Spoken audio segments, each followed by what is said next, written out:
매일 많은 사람들을 만나면서 하는 이야기 주제 중 돈 이야기는 빼놓을 수가 없습니다. 나이대도 다양하고 월수입도 천차만별이며 생활환경도 각자 다르지만 신기하게 돈에 대한 고민은 거의 비슷합니다. 맞벌이를 하고 있고 절약하는 성격인데 이상하게 저축액이 늘지 않네요 라고 한탄합니다. 이러한 고민들로 인해서 많은 사람들은 잡지나 정보, 프로그램에서 재테크 정보가 쏟아지는 걸 보기도 하고 인터넷에서 전문가들이 다양한 돈 관리 노하우가 공유되고 있지만 그 속에서 자기에게 맞는 방법을 찾지 못하는 경우가 더 많습니다. 오히려 넘쳐나는 정보들 때문에 겁에 질려서 재테크를 포기하는 경우도 정말 많습니다. 어디서부터 시작해야 할지 감을 잡지 못하는 사람, 숫자나 경제 분야에 약해서 저축만 하는 사람, 얕은 재테크 지식으로 주식이나 펀드에 기웃거리거나 손실을 입어서 다시는 도전 안 하는 사람들, 그 모습들은 정말 각양각색입니다. 오늘의 주제는 어떻게 하면 돈을 불릴 수가 있는지, 어떻게 하면 돈을 굴릴 수가 있는지 한번 알아보도록 하겠습니다. 돈을 불리는 첫 번째 방법, 물건 정리부터 하시기 바랍니다. 많은 사람들이 하는 변명 중 이런 말이 있습니다. 특별히 낭비하지도 않았는데 돈이 안 모이네요. 월 수입이 적어서 아무리 아껴도 저축할 돈이 없어요. 돈을 많이 벌게 되면 그때부터 모을 거예요. 이 사람들의 문제점이 무엇이라고 생각하시나요? 돈을 쉽게 쓴다는 것? 또는 돈에 대해 진지한 자세를 갖지 못했다는 것? 이들의 공통적인 문제점은 뜻밖에도 물건을 정리하지 못한다는 것입니다.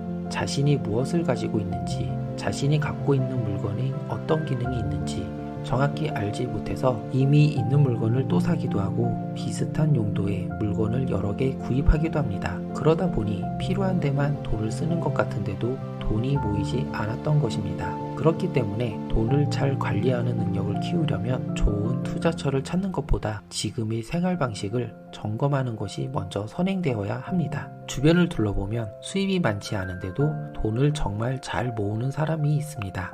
이들은 경제관념이 투철하고 야무진 사람이라고 생각할 수도 있습니다. 그러나 이것이 전부가 아닙니다. 이런 사람들은 별다른 노력을 하지 않아도 수중에 자연스럽게 돈이 모입니다. 그 이유는 무척 간단합니다. 이들은 돈을 쓰기 전에 무의식적으로 필요한 물건인지 그냥 갖고 싶은 물건인지 구분하기 때문입니다. 말하자면 살 돈이 있으니 사자는 식으로 대책 없이 행동하는 게 아니라 살 돈은 있지만 나에게는 필요하지 않다고 판단할 수 있는 확실한 기준을 가지고 있는 것이죠. 돈을 불리는 두 번째 방법. 지금까지 덧셈 방식으로 물건을 갖추었다면 앞으로는 뺄셈 방식으로 물건을 소유하세요. 이제부터는 많이 가진 것이 아니라 그 물건이 없이도 사는데 지장이 없다 라고 생각하는 게 포인트입니다. 다른 물건으로 얼마든지 대체 가능하다 라는 사고방식이 더 합리적일 것입니다.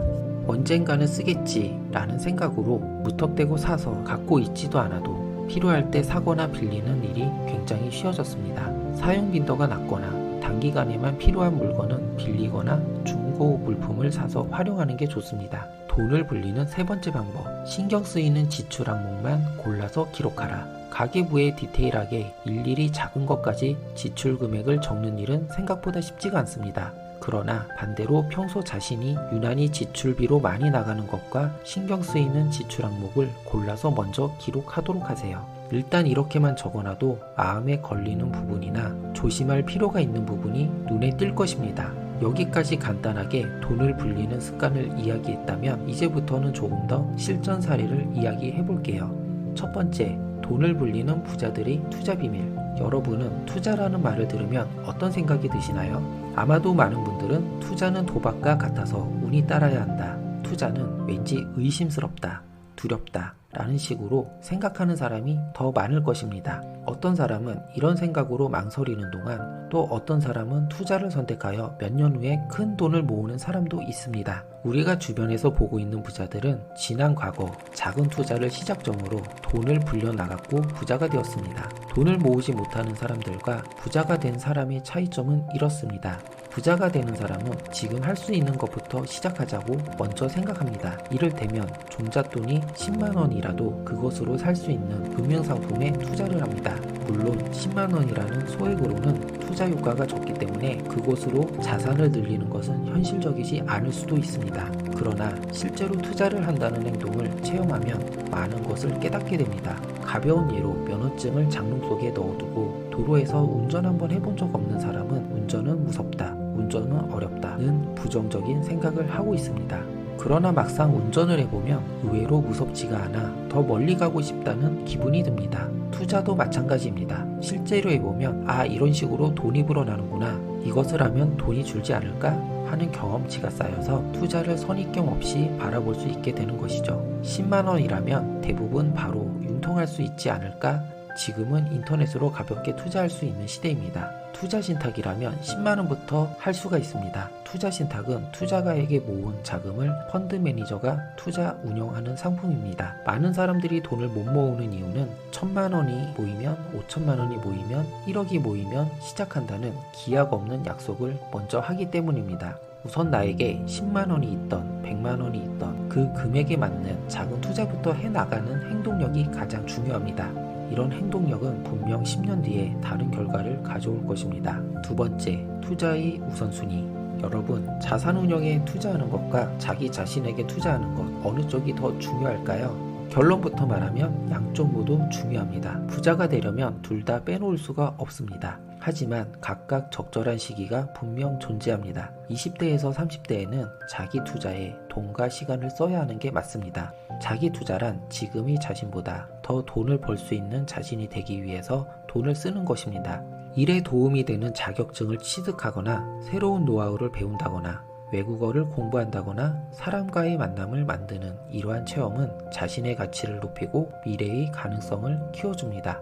자기 투자를 한 결과 30살에 연봉 8천만 원을 벌 수 있게 된 사람과 자기 투자를 늦은 나이에 해서 40, 50대 이상이 돼서야 8천만 원을 벌 수 있게 된 사람은 전체 인생에서 놓고 보면 총 수입에서 큰 차이가 납니다. 그렇다면 자산운용 투자는 언제부터 해야 할까요? 이것은 30대에 시작하는 것이 이상적입니다. 투자는 운용기간이 길수록 복리 효과로 이익도 커지기 때문입니다. 이자율은 단리와 복리 이렇게 두 가지가 있습니다. 단리는 원금에 대해서만 이자율과 기간을 곱해서 이자를 계산합니다. 복리는 원금에 대한 이자를 가산하여 합계액을 새로운 원금으로 계산합니다. 복리는 원금뿐만 아니라 이자에 대해서도 이자가 붙기 때문에 높은 이율로 자산을 운용할수록 또 운용기간이 길수록 자산이 눈덩이처럼 불어납니다. 따라서 가능한 이른 시기에 자산을 운용하는 사람일수록 부자가 되기 쉽습니다. 여러분이 만약 적다면 차근차근 자산 운용을 해보시기 바랍니다. 세 번째, 현명한 조언자 인맥을 만들어라. 사람과 돈의 관계에 대해 알아두어야 할 원칙이 있습니다. 그것은 사람이 모이는 곳에 돈이 모인다는 것입니다. 하지만 여기서 많은 사람들이 간과하는 것이 있습니다. 그것은 단지 인맥을 위해 귀찮은 모임도 억지로 나가는 경우입니다. 그럼 부자가 되는 사람은 어떻게 인연을 만들고 이어가는 것일까요? 부자는 대인관계에서 주도권을 의식합니다. 절대 수동적인 자세로 상대가 원하는 대로 행동하지 않습니다.